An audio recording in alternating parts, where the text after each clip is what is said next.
सारे में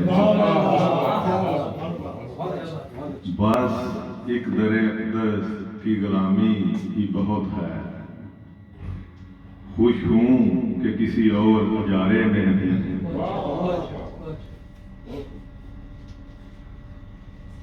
दो शेर और खूबसूरत समाज हो जिसमें, बस मोहब्बत का राज हो जिसमें, ऐसी दुनिया कहाँ से लाए हम, हर कोई खुश मिजाज हो जिसमें।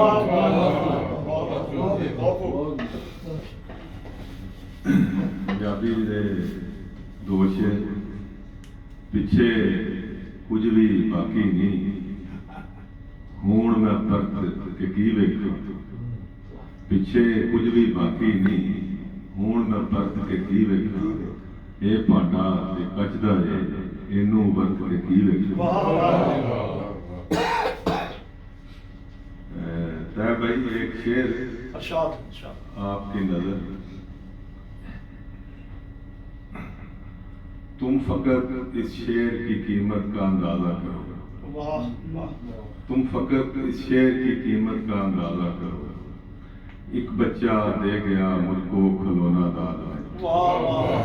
बहुत अच्छा।